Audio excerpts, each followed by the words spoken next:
Ich hatte die Vorstellung im Kopf, etwas Rost, ein bisschen Flugrost hier und da. Und halt mir war die Front wichtig, dass das richtig gelebt aussieht. Der Motor ist mit zwei 40er IDF Doppelvergasern aufgebaut, hat so eine kleine Leistungskur auch in England erfahren.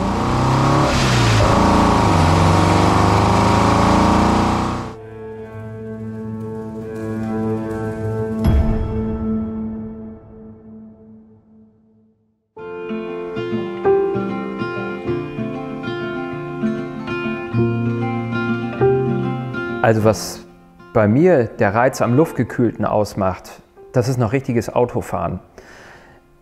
Ich bin Baujahr 74 und ich selber bin aufgewachsen, mehr oder weniger auch mal in den luftgekühlten Autos wie den Käfern. Im Bus eher weniger. Ich fand das schon immer cool mit dem Bus. Die geteilte Frontscheibe, das war für mich immer der heilige Gral.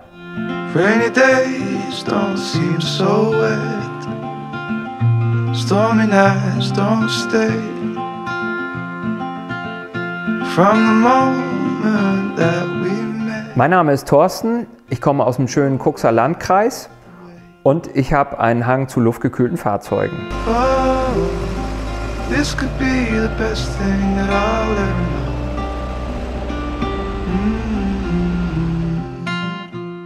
Also das Ganze ist ja angefangen mit meinem Ovali. Das war ja so Mitte, Ende der 90er. So, da ist das mit losgegangen. Ich fand das schon immer geil, Käfer und Bus, Wirtschaftswunder, und hat mich schon immer fasziniert. Ich komme ja eigentlich aus einer wassergekühlten Region mit meinem Cabrio. Mein erstes Auto, das war ein Golf 1 Pirelli. Und den habe ich dann verkauft fürs Cabrio, um mir das Cabrio leisten zu können. Und ja, der Käfer, der kam ja eigentlich als zweites Auto dann. Ich fand es schon immer cool, wie ich schon eben gesagt habe. Und dann mit den Bussen ist es ja nicht ganz so einfach. Kostentechnisch, das wissen wir alle, ist es ja eigentlich die letzten Jahre erst explodiert. So, und dann ja, lief mir so ein T1 mal über den Weg. Das ist eigentlich gar nicht weit von hier gewesen. Der stand ja sozusagen im Busch, direkt in so einem Waldstück, aber das ist so ein Feriengebiet bei uns. Und da ja, hat mich das Ding angelacht. Ich mache gerne mal so am Abend etwas später Fahrradtouren und da bin ich immer an vorbeigefahren an dem Ding. Und da habe ich mir gesagt, irgendwann gehörst du mir mal. Und dem Besitzer, das war ja nun eine Kleinigkeit, weil es hier aus der Region ist, das hatte ich natürlich schnell raus, ja, wo das Ding eben im Besitz ist. Und dann ja, ging das los, das Verhandeln. Und das ging eigentlich irgendwie ein bisschen schwierig alles. Das war nicht so leicht mit dem. Er wusste da auch, was er stehen hat, aber trotzdem, das war 2013, da ging das los, dass es halt alles teurer wurde. So, und dann habe ich das Teil ihm dann irgendwann aus dem Kreuz geleiert und ich habe einen guten Preis für damalige Verhältnisse bezahlt, muss ich ganz ehrlich sagen. So, und dann kam der Stein richtig ins Rollen. Dann ging das los mit Zerlegen. Ich hatte ja ganz klar im Kopf, was daraus werden soll. Also am besten nicht original, ganz klar. Und dann begann eine lange Reise mit diesem Fahrzeug, ein langer, steiniger Weg.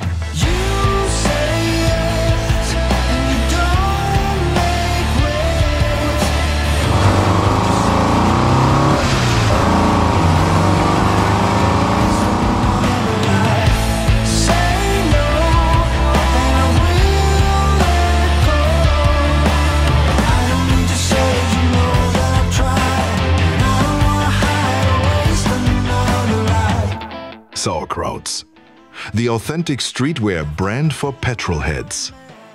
Besuche unseren Online-Shop und finde dein Lieblingsstück. Als das Fahrzeug bei mir auf dem Hof stand, da wusste ich schon haargenau, wie er mal aussehen soll. Also es handelt sich bei dem Bus um ein Ex-Feuerwehrauto, also Mannschaft-Transportwagen. Und ich wollte eigentlich immer diesen Samba-Look. So. Dann habe ich mir gedacht, was machst du nun? Schneidest du auch die Fenster ins Dach rein? Habe ich mir gesagt, nein, auf gar keinen Fall. Es gibt den M130 Samba. Das ist der Samba ohne Oberlichter. Und da habe ich mir gesagt, das machst du. Das ist ein 65er Bus und ich habe die originale Farbkombi Siegellack Rot und grau-beige oben habe ich gewählt, ganz bewusst. Auch drinnen die Ausstattung in Gittergrau, um diesen Look zu kopieren. Es ist ja ein Kombi gewesen und beim Kombi, der ist ja ein 11-Fenster-Bus. So, und ich habe da jetzt einen 13-Fenster-Bus gemacht. Das sind halt die beiden Scheiben hinten, rechts, links. Das ist ein Originalausschnitt, haben wir aus der USA besorgt, also nichts irgendwie Nachbau oder so. So, das wurde dann eingeschweißt, um den Look dann halt perfekt zu machen.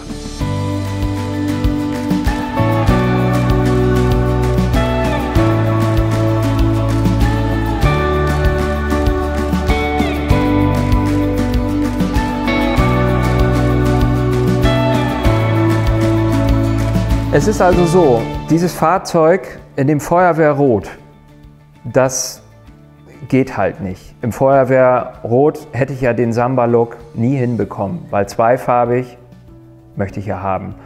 So, und Patina fand ich schon immer am schönsten, also kann ich am meisten was mit anfangen. Und es ist halt so, ich habe lange überlegt, wie machst du das? Ich bin ja unter anderem auch Fahrzeuglackierermeister und ich kann eigentlich nur gut. Und ja, dann hat man das natürlich gesehen. Es gibt es ja auch schon lange, den Patina-Look. Aber es ist jetzt die letzten Jahre ein bisschen populärer geworden. So, und dann bin ich irgendwann vor vielen Jahren auf den Namen Zuberle Design über Instagram gestoßen. Und das hat mich nicht losgelassen. Ich habe immer wieder geguckt und immer wieder überlegt, Mensch, machst du das oder nicht? Viele von meinen Kumpels haben auch gesagt, oh, mach das nicht, du hast so viel Mühe in den Wagen gesteckt, das ist alles so glatt lackiert und jetzt sowas. Man muss den Patina-Look ja auch lieben. Und dann ist das halt so gewesen, eines Tages, ich habe einfach bei ihm angerufen. So, und dann haben wir gequatscht und ja, wir waren uns gleich sympathisch, die Chemie, die hat halt gestimmt. So, und dann ist aber wieder ein Jahr vergangen dazwischen, ja, bis endlich der Tag dann da war. Wir waren uns einig. Ich habe dem Matthias dann die Bilder geschickt halt, was ich mir so vorstelle. Und ja, dann habe ich meinen Trailer aus der Garage geholt, haben wir den Bus aufgeladen und dann bin ich mit einem Kumpel runtergefahren in Schwarzwald. Ja, die Verkehrslage an dem Tag, an dem Freitag erinnere ich mich noch ganz genau. Das war nun nicht gerade so prickelnd. Also wir sind tatsächlich fast 12 Stunden gefahren. Es war echt eine Tortur, muss man sagen. Also hier aus dem Kuxland, schön aus dem Norden, ja, rein in den tiefsten Schwarzwald. Aber war hochinteressant, war eine mega geile Tour, muss ich sagen. Ja, und als ich dann bei Matthias in seiner Garage stand, beziehungsweise in seiner Werkstatt, ja, da stand auch sein Bus da, den konnte ich dann endlich mal live bewundern. Und dann habe ich gedacht, boah, das kann nur nach vorne losgehen. Ja, und das Ganze ist dann so halt abgelaufen. Wir haben immer Kontakt gehabt per WhatsApp. Er hat mir immer den Stand so durchgegeben, total cool. Also ich bin da mega begeistert von ihm. Ganz, ganz toll umgesetzt. Und ich habe ihm genau meine Vorstellung gesagt. Ich hatte die Vorstellung im Kopf, etwas Rost, ein bisschen Flugrost hier und da. Und halt mir war die Front wichtig, dass das richtig gelebt aussieht. So, und das hat er 100% umgesetzt.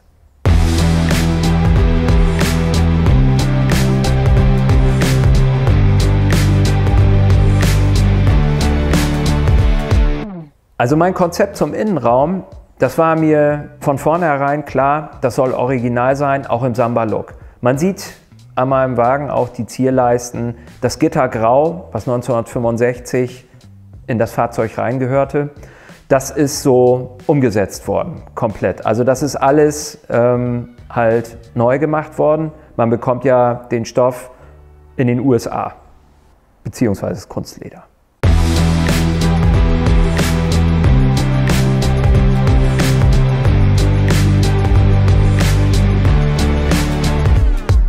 Zum Fahrwerk kann ich Folgendes sagen.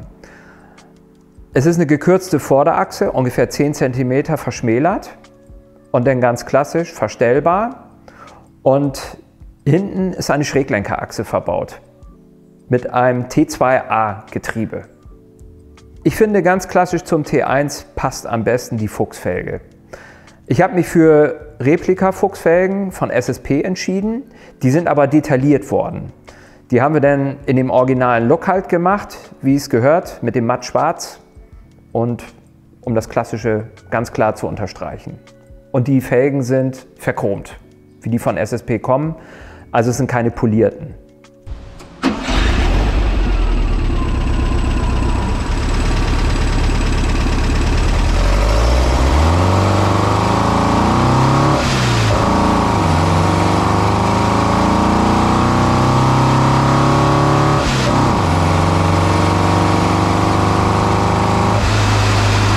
Der Motor ist ein Typ 4. Den findet man im Krankenwagenbus oder im Porsche 914. Erkennt man auch ganz klar an meinem Nummernschild VW 914.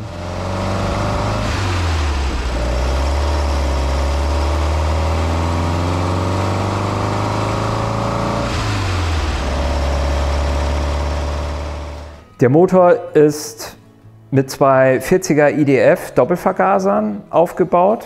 Hat so eine kleine Leistungskur auch in England erfahren und bringt laut Prüfstand so circa um die 100 PS, standfeste 100 PS. Für mich war der Typ 4 allein vom Klang her eigentlich das Ding, was ich immer haben wollte. Fand ich interessant, allein Porsche 914, irgendwie ist das kultig.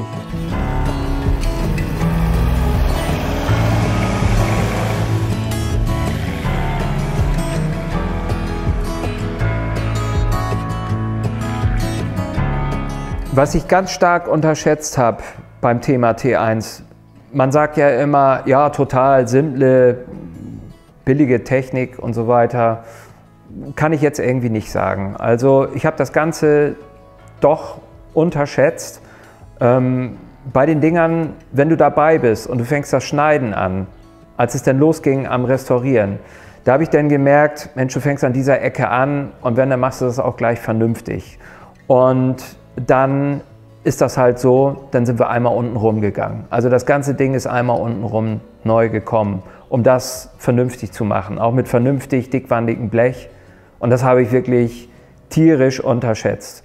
Und die ganze Sache hat wirklich länger gedauert mit diesen ganzen Eskapaden. Ich glaube, das kennen wir alle, die dieses Hobby haben, was man da so erlebt links und rechts.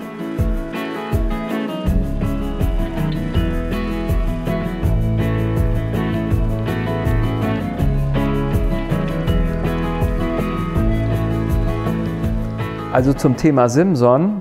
Es ist ja so, dass ich schon immer jahrelang auch nicht nur VW-Veranstaltungen besuche. VW ist ja mein Leben. Es ist halt so, durch die Oldtimer, durch das Luftgekühlte, was ja mit den Jahren bei mir ganz verschärft gekommen ist es halt so, dass ich dann hier auch auf Oldtimer-Veranstaltungen immer unterwegs war. So, und dann bin ich hier ganz bei uns in der Nähe, auf dem Bullenberg ist das, im Nindorf. Da kam ich dann auf ein Zweiradtreffen und da standen viele Simsons und dann auch in Patina. Ja, und das hat bei mir gleich voll eingeschlagen. Es ist also so, dass ich das tatsächlich durch Live-Erleben, das habe ich nicht jetzt durch YouTube oder sonstiges oder irgendwelche Videos, nee, das habe ich live, stand ich davor. Ja, und wie das denn mit diesem Virus ist, der hat mich dann natürlich gleich gepackt und nicht losgelassen. Und dann die Vogelserie, die reizt mich natürlich besonders. Also meine erste ist eine SR2E, die ich gekauft habe ich über eBay Kleinanzeigen, ganz klassisch hier auch aus der Nähe. Und wenn man sich damit beschäftigt, dann sieht man erstmal, Mensch, was steht eigentlich so hier in der Nähe überhaupt in den Garagen oder Scheunen rum? Ja, und so ist das gekommen. Und wie bei allen Dingen bei mir kommt eine Sache, dann packt mich das irgendwie und lässt mich nicht mehr los und dann kommt noch das andere dazu und noch was. Ja, meine Tochter, ja, der Apfel fällt nicht weit vom Birnbaum, also da ist es dann halt so, die findet das auch ganz toll. Naja, und dann kam zur Konfirmation der S51 für die Kleine denn, ne? Und ja, so ist das seinen Gang gelaufen.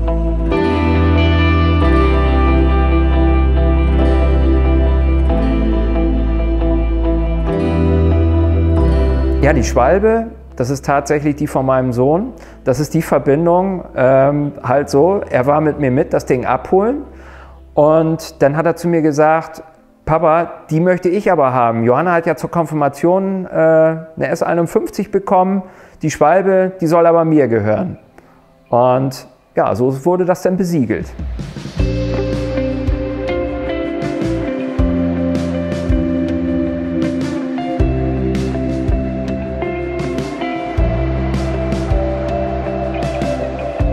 Also die Pritsche, das ist so entstanden, wir fahren gerne nach Sylt im Urlaub. So, und das Ganze begann halt so, wir fahren immer gerne über die Insel, also wir fahren nicht mit dem Zug hin, sondern sind mit dem Auto unterwegs und cruisen halt viel über die Insel. So, und da stand diese Pritsche als Werbeträger. Die war gar nicht im originalen Farbton lackiert, sondern das war eine Werbung von einem Handwerksbetrieb, der auf der Insel auch ansässig ist, als Zweigstelle. Und ja, dann bin ich da immer an vorbeigefahren und habe gedacht, Mensch, T1-Pritsche und in dem Zustand, das kannst du bestimmt irgendwie dem aus Kreuz leiern, dass man das ja, vielleicht günstig schießt. So, das ist dann irgendwo auch gelungen. Ich konnte die zu einem relativ guten Preis kaufen, aber die böse Überraschung war dann wirklich bei mir in der Schrauberhalle, weil das ganze Ding ist total ausgeartet. Normalerweise hätte man das Ganze wegschmeißen können. Das Ding war so durch, das war schon extrem. Also man kann sagen, an dem Fahrzeug ist 90% neues Blech. Es ist so, du konntest das nicht genau sehen, aber diese Salzluft, die ganzen Jahre über, hat dem Ding arg zugesetzt. So, es war aber mir irgendwo auch zu teuer, um das Ganze dann wegzuschmeißen oder jemanden wieder zu verkaufen. Dann habe ich gesagt, wir restaurieren das ganze Ding, aber dann richtig. Und die läuft auch über meine Firma, also ist angemeldet über meinen Betrieb als Firmenfahrzeug.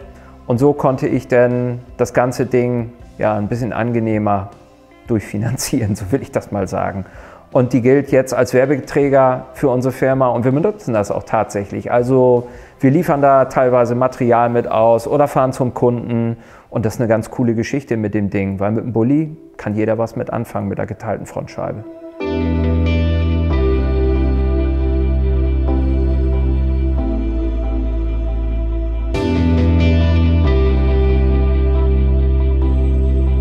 Der Typ 3, der ist mir völlig spontan über den Weg gelaufen. Typ 3, wie alles luftgekühlt, hat mich schon immer fasziniert. Besonders der TL, die traurige Lösung. Also das ist so voll mein Ding. Und es ist so, ich hatte zur Vergaserabstimmung ja, bei der Firma Gebrüder Behling in Sottrum, einen luftgekühlten Spezialisten, da hatte ich mein Auto zur Vergaserabstimmung und so ein paar Kleinigkeiten halt noch machen. Und ja, der stand im Verkaufsraum und dann hat er mich irgendwie so angelacht. Und dann habe ich gesagt, Mensch, können wir uns nicht irgendwie hier einig werden mit dem Teil? Ja, und so ist es dann gekommen. Dann habe ich den Trailer gepackt und das Ding drauf.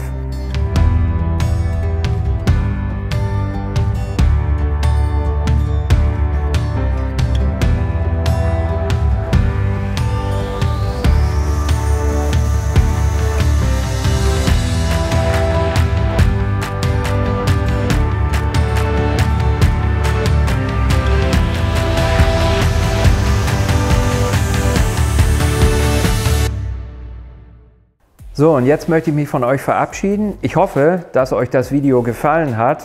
Lasst ein Like da, abonniert den Kanal Sauerkraut. Ja, und dann tschüss.